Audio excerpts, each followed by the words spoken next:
Yun oh, good morning sa inyo lahat dyan mga boss Repa. Another day, another week, another project na naman mga boss. At meron tayong pending kasing gagawin, magpipintura tayo today. Hindi ko lang alam kung matatapos natin pero technically hindi natin to matatapos. Siyempre kasi sa pagpipintura kasi it's all about the process and steps na gagawin natin para medyo maganda naman yung kalabasan. Hindi ako professional auto painter mga boss So yun, papasilip ko lang pala muna sa inyo yung yung mga natutulog nating unit dito. Ayan, nakabit ko na yung mugs. Kaso kailangan natin ng bracket. Yan, si DU3 natin na project mga boss. Pending pa rin, hindi pa rin tapos at baka magpintura rin tayo. Yan Tapos ito naman tayo, dako sa labas. Yan mga boss. Ito yung project natin, pinaproject sa atin ni boss. Yan, pipinturahan natin yung kaha. Ito na yung kaha, naliha ko na partially pero ayusin pa natin to. Yan, kikita nyo naman. Tapos sakabili na rin tayo ng mga pintura. Yan mga boss, saka yung iba nating kagamitan para sa pagpipintura. Yan yung hose, sinanda ko na. It's all about preparation. Siyempre, number one, unang-una na po natin gagawin mga boss, which is i-drain yung ating compressor kasi meron tong nagmo-moist yan sa loob at nai-imbak yan sa ilalim mga boss Repa. So kailangan natin yang i-drain. Yun yung number one muna natin gawin before anything else na pag magpipinturan tayo, pag gagamit na tayo ng hangin. So yun, samahan nyo ako. Tatanggalin ko to, di-dismantle ko. Tatanggalin natin sa saksak, sa connections. Tapos iuurong natin doon banda.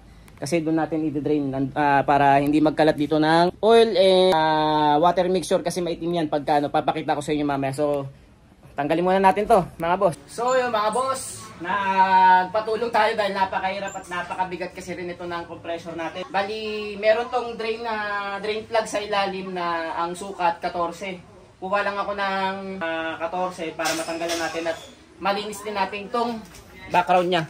Yan mga boss. Kasi medyo madumi na rin na istakapan. Linisin na rin natin yan mga boss Repa. Tapos yan kita nyo. So kuha lang muna ako ng 14 tapos baklasin na natin tong ilalim para ma-drain natin. So yun mga boss, nakakuha na tayo. Hindi lang isa, kundi 4 na kinuha ko para sure ball. Hindi ko kasi kabisado pero alam ko 14 lang yun. Kumuha na rin ako ng 14, 12, 17, tsaka 13 para lang sure. Baklasin na natin mga boss at makapakita ko sa inyo kung anong itsura ng laman loob nitong pagkanat. Medyo matagal nating hindi siya nadidrain. At the same time, pag magpipintura kasi tayo, normally meron tayong mga filter tsaka yung mga 3 stages, 2 stages, 4 stages na filter para hindi talaga sumama yung any kind of moisture, any oil and moisture na ibubuga natin sa paint base sa experience at tsaka sa pag-research natin. Ganun talaga, pero dahil wala pa tayong extra budget or funds para sa ganun, pagtsagaan na lang muna natin yung kung ano yung merong setup tayo ngayon. So tara. So yun mga boss, sumingaw na siya at na-drain na natin. At actually, on process pa rin yung drain niya. Makikita nyo dami. Basang-basa yung buong sahig. Kaya hindi natin doon din-drain kasi magkakalat lang ng oil and water mixture yan. Moisture. Kaya yan kita nyo naman, napakadami ng tubig at oil. May tumutulo pa rin. So, patuloy lang natin around 5 to 10 minutes din. Balik na natin yung plug niya. At yun yung plug niya to mga boss. Yan.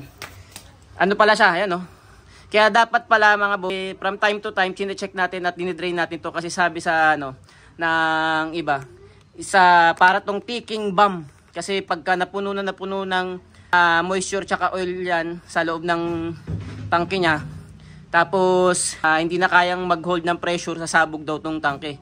So hindi natin sure at hindi rin natin pa-experience at ayaw nating ma-experience yung ganong klaseng At the same time kaya kalawangin niya mga boss. Kaya kailangan proper maintenance pa rin pagdating sa ibang gamit natin. Hindi lang sa hindi natin porket alam o hindi natin ginagawa, hindi na natin talaga totally gagawin. So kailangan talaga nating magkaroon ng maintenance sa bawat gamit. So yun, balikan ko kayo mga boss. So yun mga boss Repa, naibalik na namin sa tulong ni Bobby at ni Chanli. Kasi mahirap talagang ibalik siya. Medyo may kabigatan pagka nabagsakan ka niya. Kung di bakli kamay mo, pilay ka mga boss. So yun, nakuryente pa nga ako. Naabot ako rito sa kaliwa kong daliri habang binabalik ko. Naka-on pa pala yun mga boss. So yun bali in-adjust ko na rin tong motor niya para medyo hindi na yung slack nung belt sa pulley para dito sa compressor.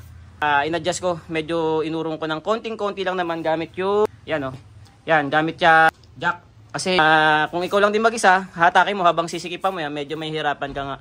Yan. So yun mga boss. Mamaya na lang ulit at yan, iakit ko na to. Magbubutas pa ako ng drum para lalagyan ko ng gripo. So yun. Alam niyo naman, multitasking talaga tayo rito at nakaw-nakaw na sandali lang sa mga ibang gawain kapag wala tayong may konting patay na oras tayo mga boss. So yun lang mga boss. Ito nga pala sa lahat ng magtatanong na rin, sasagutin na rin natin. Isa nga pala to, yung compressor natin is 5 HP Fixman. Phase out na ata to. Nabili ko to pandemic days. Nung nagkaroon tayo ng extra budget, na ibenta natin, na parts out natin yung isa nating pang show na unit. Ito yung isa sa katas ng ating pinagbentahan. So Fixman, 5 HP compressor. Hindi ko lang alam kung single stage o dual stage, nakalimutan ko na. Ayan yung ano, yung specification niya. Tapos to sa 180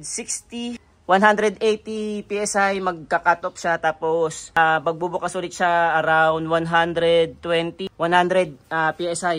Andra siya ulit.